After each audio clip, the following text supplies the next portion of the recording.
From the Institute for Research on Public Policy, this is Futureproofing Canada.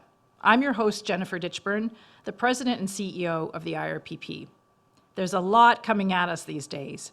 Our country faces interconnected challenges, including a new geopolitical world order, economic headwinds, climate change, technological disruptions, shifting demographics, and deepening inequality. Futureproofing Canada brings you conversations with the people who are looking for solutions to these challenges. They envision a Canada that's confident and ready to seize opportunities.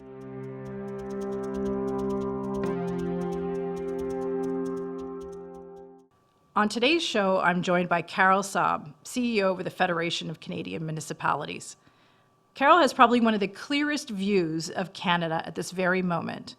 Yes, the entire country, not just part of it. Her organization probably represents the city or town that you live in, and she's in constant conversation with the local leaders who are seeing our challenges unfold in real time.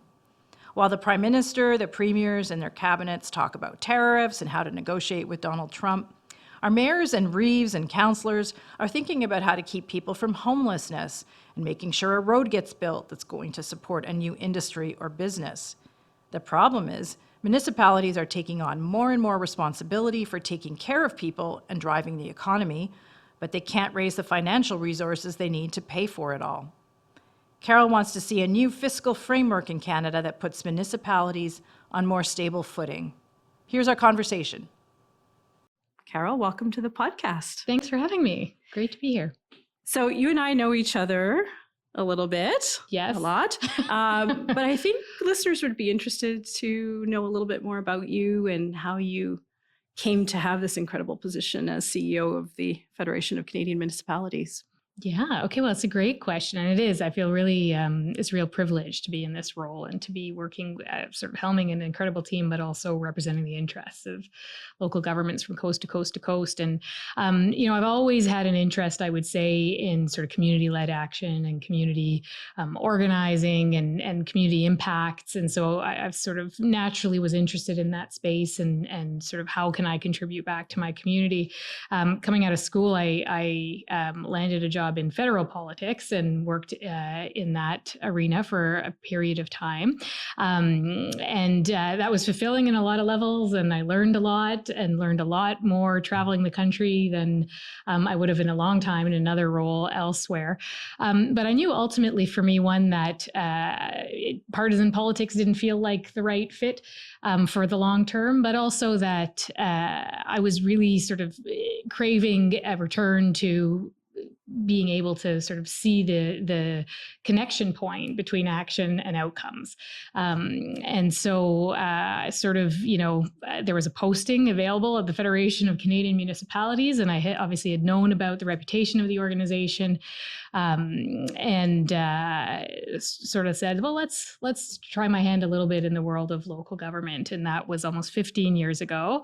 And I've never looked back, as you can tell, because I'm really compelled by the opportunity for impact through local government, the sort of resonance of and impact on the lives of Canadians that are being driven through local government, and also what I think is the continued opportunity and untapped opportunity of local government to strengthening our country and our economy going forward. And so it's a very compelling, there's never a dull moment, let me tell you, working in local government at the intersection of local and federal, and local and provincial, et cetera.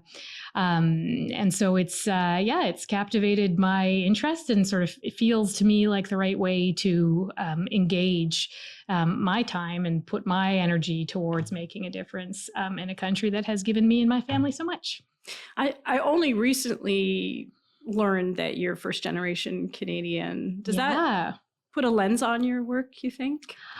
Undoubtedly, it does. I came here, I was very young when we moved to Canada, but certainly not lost on me is that it was an opportunity, a country that gave opportunity for my parents to find careers and grow a family, for my brother and I to get an education and sort of rely on healthcare and all of these other things. We were fleeing a war when we moved to Canada. And so, stability and peace, all of these things. My mom is the proudest Canadian of all Canadians at all times, because she knows exactly what this country afforded her and her family and all of us. And so I really feel driven by wanting to give back. And I feel certainly also that I have a lens, again, not sort of all encompassing, obviously, but a particular lens as somebody who continues to support my family, all of these things, and navigating sort of very big systems. And I play a big role in supporting my family and all of that. And so I think that inevitably impacts your lens on the potential and hope of this country.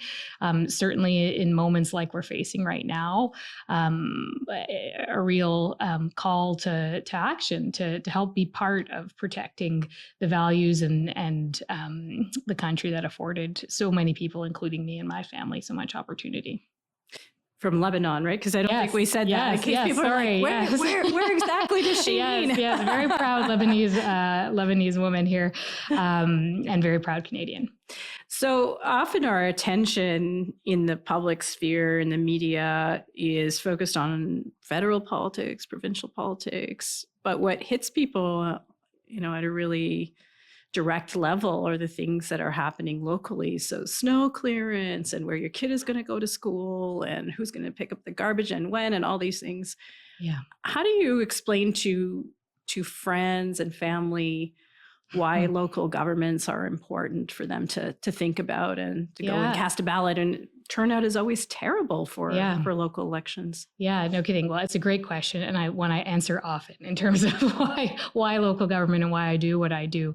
Well, and I think fundamentally in your question, you nailed it. Local governments are the order of government that's closest to the lives of Canadians, right? Everything from sort of the frontline service delivery that you named and the services that municipal services that Canadians rely on, to the increasingly complex set of intersected challenges that the country is facing. It's cities, it's communities that are really driving a response, whether that's on addressing the housing crisis, on climate mitigation and adaptation, on public safety, on the mental health and addictions crises. I mean, the list goes on. And I think, number one, it's everything from the garbage and all the non-super sexy but essential things that municipalities do, snow clearing, et cetera, the recreational services, et cetera, transit, and being able to move people around, childcare in some instances, all the way to sort of really foundational roles on major challenges and opportunities that the country's facing, where the levers really do sit fundamentally locally. And so it is, I think, one of the, again, part of the draw, the greatest opportunities for impact, but I think one of the most important arenas to work towards and strengthening, given the outcomes and impacts that it drives on quality of life for Canadians. The other thing I'll say is that there is a level of accountability, I think, that's refreshing at a municipal level. You see your municipal councillors and your mayor in the grocery store or at the arena, and I think people feel a proximity and a direct accountability that can often feel harder to navigate at a provincial level or at a federal level. And it's always why municipalities score highest on the trust index of governments, right? It's because people know and understand and believe that their local representatives understand their needs most acutely. And it's certainly true. And so it's part of why, a big part of our work at FCM is also about ensuring that those local perspectives can be represented in federal decision making and federal program design, and that the impacts that our members know are going to be felt at the ground level by Canadians from coast to coast to coast are being duly considered in major national conversations. The accountability issue, I'm going to come back to that, but you made me think I'll give a shout out to my municipal councillor, Jeff Leeper, who has pop-ups at local coffee shops to talk directly to constituents. So, which is, I don't think a lot of people have that kind of contact with people they elect. So I see the point that you're trying to make. You have in your DMs, slipping into your DMs, the biggest mayors in Canada, or the mayors of the biggest municipalities in Canada. What are they telling you about this, the moment that they're in, and some of the challenges they're facing now that we're in tariff war with the United States? Yeah, listen, this is as big an existential threat generationally as we've ever faced, I would say. And I think that we're hearing that across our membership. Certainly the mayors of the biggest cities slide into my DMs often, as you say. But I'll tell you, and I'll get into what the narrative is, but I'll tell you, in my time, in the past 15 years working with local governments, it's one of the times where we are seeing the most amount of cohesiveness around what people are identifying as the issues we need, whether it's in rural communities or urban centers or the north. There is a real acute focus on this issue right now, necessarily so, given the massive impacts that it stands to have on the lives of Canadians and on the national economy. And what we're hearing from our members is a real necessity to make sure that of the many overdue conversations the country is finding its way to having in this moment out of necessity. And so I think about things like interprovincial trade barriers. I think about things like investing in national energy corridors, investing in trade enabling infrastructure.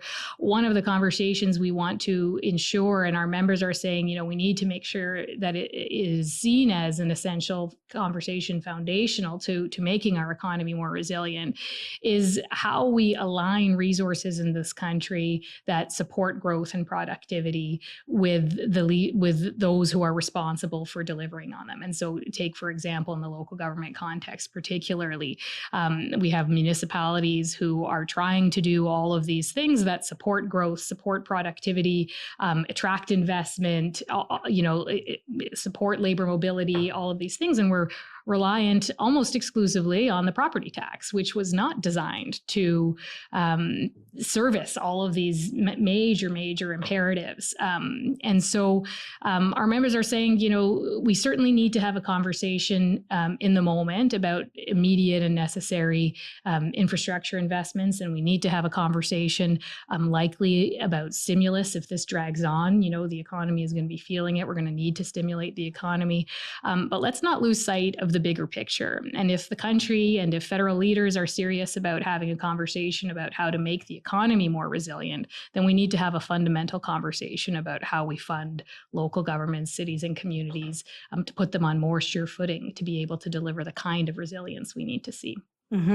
So we're talking about fiscal framework.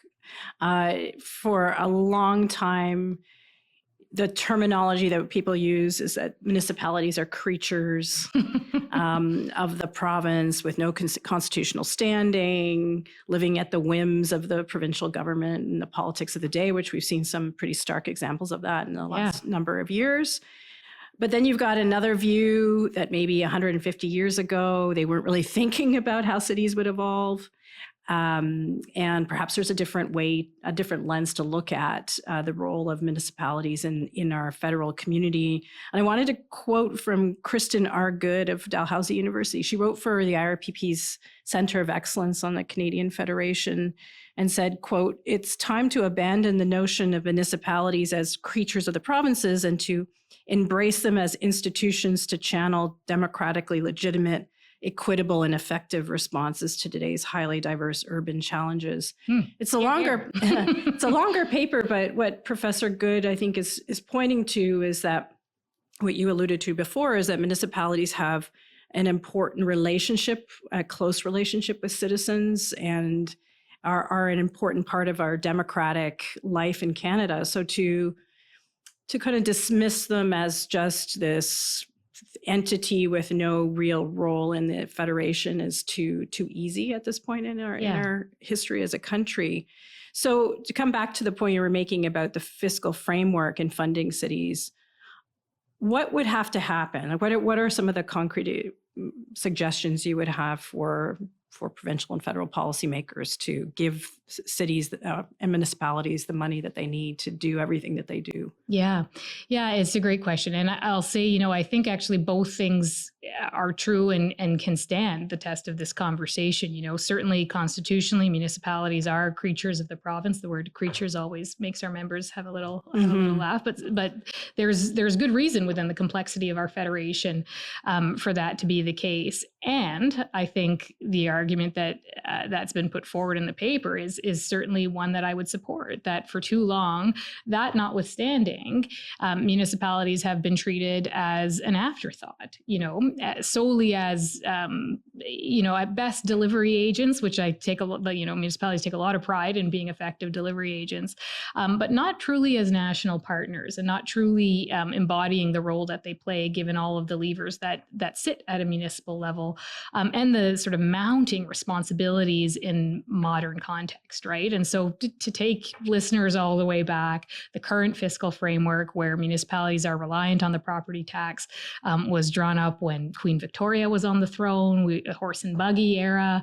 And so we're looking at, substantively different responsibilities that were imagined than what cities and communities are leading and responsible for right now. And I think the challenge we see, and I'll give you an example of in the pandemic as well in a moment, but the challenge we see when we think that we're limited to treating them that way because of the Constitution, I think is erroneous. Where we say is one of the many conversations I think we're grappling with in real time that have been sort of, in my view, erroneously labeled as too complex to have, given the complexities of our federation as a country. There are perfectly and constitutionally sound ways to have a different looking relationship across orders of government, where we fundamentally work as partners, where we have a responsible and mature conversation about how to resource national objectives and challenges, especially at a moment where the threat is so real and at our doorstep.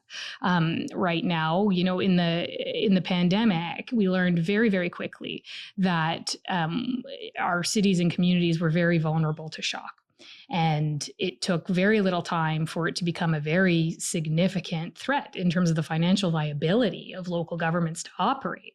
And we worked very hard, and arguably it took too long, but eventually he got to a place where the federal government stepped in and provided significant amount of funding in the form of the Safe Restart agreements to say, okay, well, we truly cannot afford to allow municipalities to cut services or to have to downgrade at a time where we need these services so deeply. How I always, one of the things that really stings, I would say, coming out of that is that, you'd hope, having to go through something as terrible as a pandemic, that the country would learn the lessons and that we derive the lessons we need to derive about how to then build long-term resilience out of it. But of course, as things inevitably do, the moment passed and we went back to the old ways of doing it. But what we learned in the pandemic was that when push came to shove, we could figure out how to work together across interjurisdictionally better. We were able to have conversations about how to move goods better, how to get resources operationalized on the ground, how to make transfers happen very quickly. We stood up the Rapid Housing Initiative with the federal government and CMHC to make sure that we could pull people off the streets who were precariously housed at a moment when a global pandemic was spreading. I mean, it's possible. It's possible. It's constitutional, and in fact, it's responsible. And so that's the conversation we're fundamentally looking to have, is to say, and I truly believe it's an inevitable conversation that the country is going to have to grapple with. We've grown up. Right? The challenges are more complex. And the role of local governments are so critical to the quality of life of Canadians and to our economic success. And so it's long overdue, and certainly now time for a conversation on how we collectively fund growth, how we collectively fund and align resources, existing tax dollars better to the needs and the delivery bodies that are required to take action on them. What would be, let's say, two examples of new role that municipality has taken on. I say new very loosely, but you referred to Victorian times. So in the intervening decades and decades, like what's something that you see cities and towns taking on that they didn't have to take on in the past? Yeah, I mean, myriad challenges that I think are new, and I think they're intersected, right? And so I would point to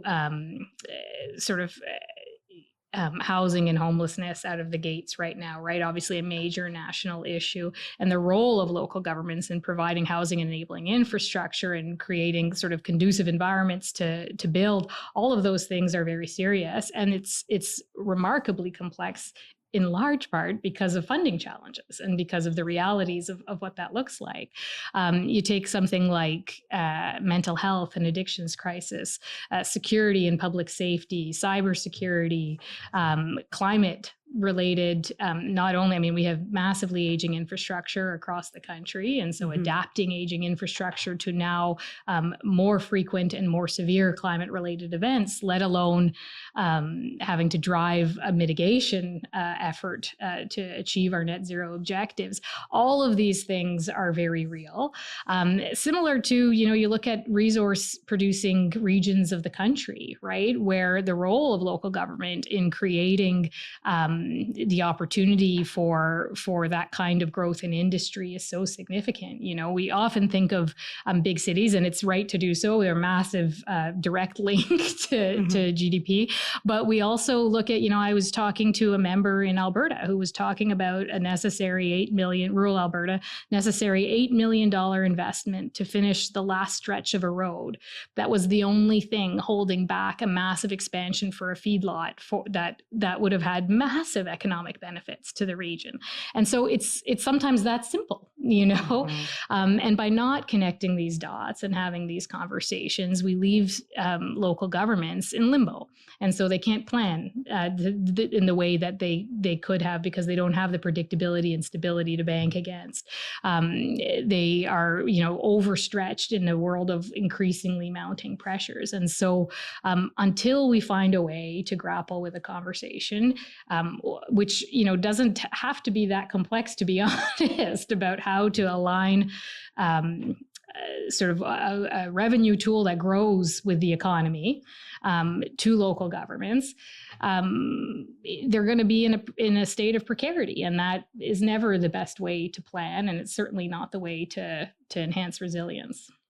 The example you just gave about the feedlot and the road, certainly in some of our travels at the Institute to different communities in Canada, what we hear is, how far that local governments and people involved in economic development, how far they can stretch a dollar to spur economic growth in their area. Yeah.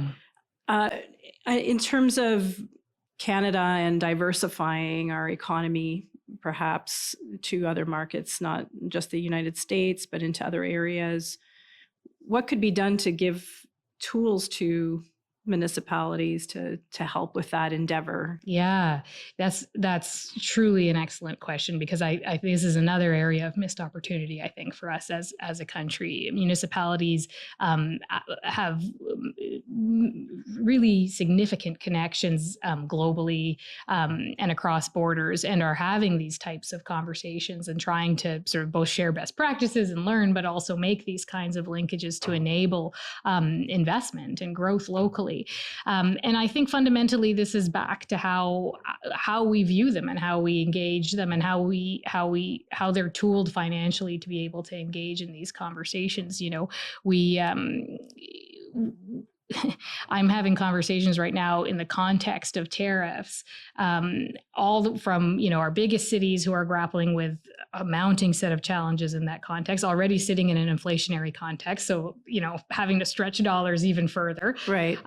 All the way to a focus on the canola industry and what's going to happen to the communities impacted there, steel industry, and all of the only thing local government leaders are focused on right now is what can we do to protect our economy? What can we do to protect the livelihoods of people in our communities? And how do we use all of our levers, including the work that we can do across borders, to have this conversation as part of Team Canada. And I'll tell you, I'm heartened by the approach of the federal government and the Council of the Federation, who've been quite inclusive of municipalities in the need to engage this moment on tariffs. And I would argue it's case in point as to why we shouldn't only have these conversations together in moments of crisis, and why we should be proactive in having this kind of conversation to really strengthen and repatriate our economy.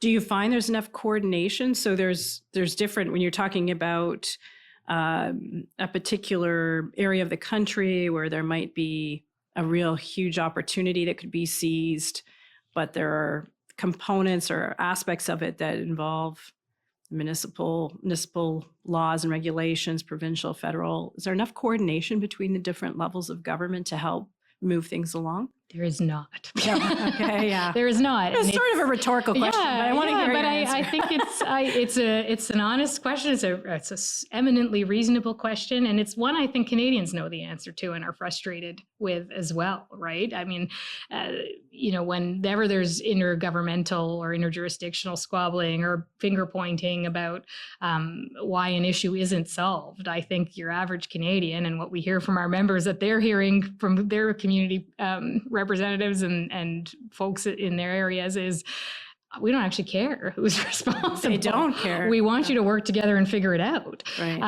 And that's, that happens. It ebbs and flows. I think it happens in acute moments of crisis because there's no it has to happen, right? Because we know there's no way around having to have that level of coordination in moments of crisis. The pandemic's a good example. This is a great example right now. But it should be how we do business, right? It's a pretty common sense thing to say. We need to be able to work together across orders of government to align resources, to make sure we're doing things as efficiently as possible. And to your point, I mean, the commentary about municipalities knowing how to stretch a dollar, I mean, it's true, and it's born out of necessity. It catches a lot of people by surprise when I'm having conversations with them about the municipal reality that municipalities legally cannot run deficits. And so they are pros at figuring out how to make the best value out of every tax dollar. And we need that mentality to span across governments. And the reality is that most things span across governments. Most of the major challenges and opportunities that face our country are ones that require an interjurisdictional approach. And I think unless we get better at that, it's going to continue to be a missed opportunity. But I actually think fundamentally we're not going to be able to achieve the economic goals we're talking about right now in terms of much more significant resilience, much less dependence, diversified relationships, unless we get our own act together at home. And it's possible, and we know it. So if you were the boss of everything, yes. don't you wish you could be sometimes? What would you do to ensure that there was that kind of consistent collaboration? Because we talked about this during the pandemic. FCM was part of an initiative that we had on looking at the resilience of institutions. But a lot of things just snap back because people just want to get back to work, and they don't really want to think about something as traumatic as the pandemic. But again, if you were in charge, how would you make sure that happened on a consistent basis? Yeah, I think one, I would convene an intergovernmental conversation about how we want to approach a fiscal framework with more diligence on behalf of Canadians. Really, I think at a federal level, there are pre-existing transfers and mechanisms that that work very well that need to be scaled to match the moment. And at a provincial level, which is where a lot of the sort of, given that we're creatures of the province, a lot of the current consternation sets, have a very serious conversation with, and it's happening in some provinces at a small scale. Like we've seen the starts of this. We've heard premiers express a willingness for this conversation, which is how do we give municipalities access to a revenue tool that grows with the economy, so that the growth that they are driving, they can do that in a more efficient, more expansive way, and that they can reinvest the benefits of that growth into communities and improve the lives of Canadians.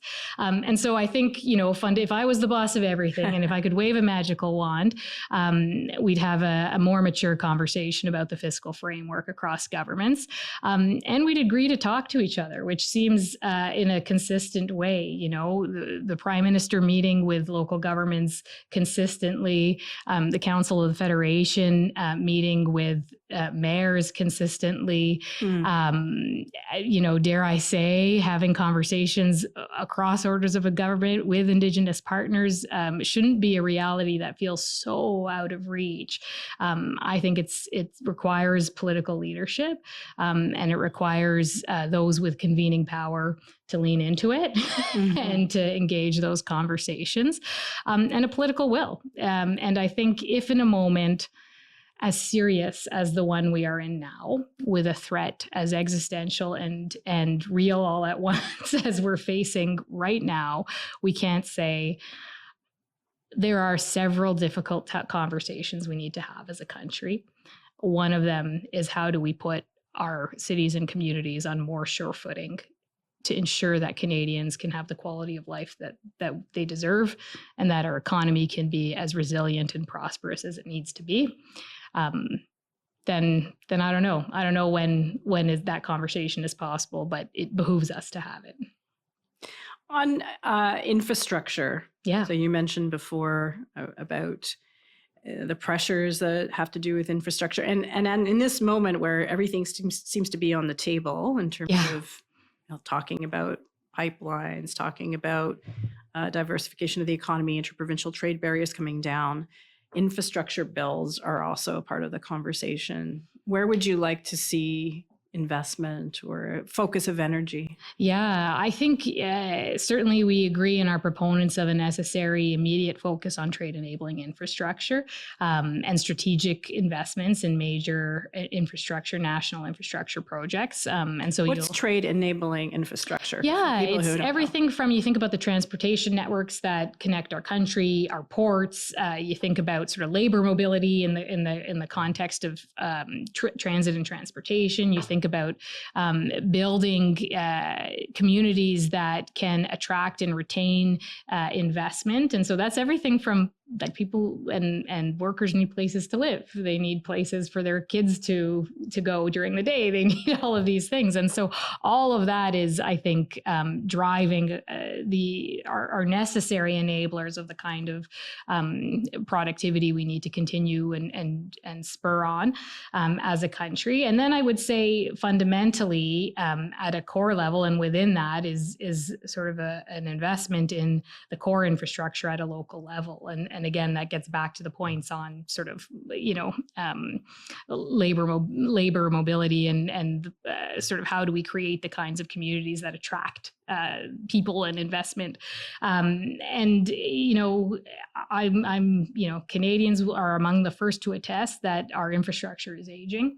It is in need of serious upgrade just to meet the moment, let alone if we're trying to look forward and be more forward planning about what could and should be possible in a country as great as ours. And so I think all of those things are very real. It's roads, it's water, it's transit. They're significant quality of life indicators and enablers, and they're also fundamental to the kind of economy that we need to be and national prosperity that we need to be able to drive going forward. So just to wrap up, the sort of the ethos of this podcast, I guess, is to think forward into the future and imagine what would create more resilience for Canada. Are there a couple things that you think we could do as a nation from the perspective of municipalities that would future-proof us and make us ready socially and economically to stand strong in the decades to come? Yeah, and I think, a bit of a broken record on this in the context of this conversation, but I do think fundamentally having putting our local governments, our cities and communities on more sure footing financially would be completely transformative for this country, and sort of the benefits that they could drive and deliver. I when I think about the challenges we face, housing, public safety, climate resilience, all of these things are and should be intersected when we think about them long term. And you layer on sort of the economic uncertainty, and you layer on the volatility that we have to try to protect ourselves against, and the conversation becomes only more urgent. And so I think having a more mature, more focused, more disciplined conversation across governments about that. It's not the sexiest campaign slogan. It's hard to articulate, but I think fundamentally Canadians understand we need to be stronger. We need to have a plan for growth. We need to build up our economy. And all of that starts by strengthening our communities locally. I think that's not an argument you have to convince Canadians of, that we should all get around a table and do it. I think Canadians agree with that point as well. And so fundamentally, that's what we're going to lean into as an organization on behalf of our members, and what we're trying to press on to all federal parties and to provincial partners as well, that this is an overdue, an inevitable, a necessary, and transformative conversation that the country needs to have. Carole, thank you for joining us. Thank you very much. Thanks so much for tuning in to Futureproofing Canada. Our executive producer is Cléa Desjardins. Our producer is Ricardo Montrose, and our production assistants are Elissa Coury and Blair Elliott. The show is mixed and engineered by Jackie Gallant, who also does our music. If you like what you heard and you'd like to find out more about our work at the IRPP, you can head over to irpp.org. You can subscribe to our newsletters and check out all our latest publications. And if you really, really like what you heard, leave us a review on your podcast app or share your feedback on social media. You can find us on most platforms at IRPP. For the Institute for Research on Public Policy, I'm Jennifer Ditchburn. I'll be back in a couple of weeks with a new episode of Futureproofing Canada.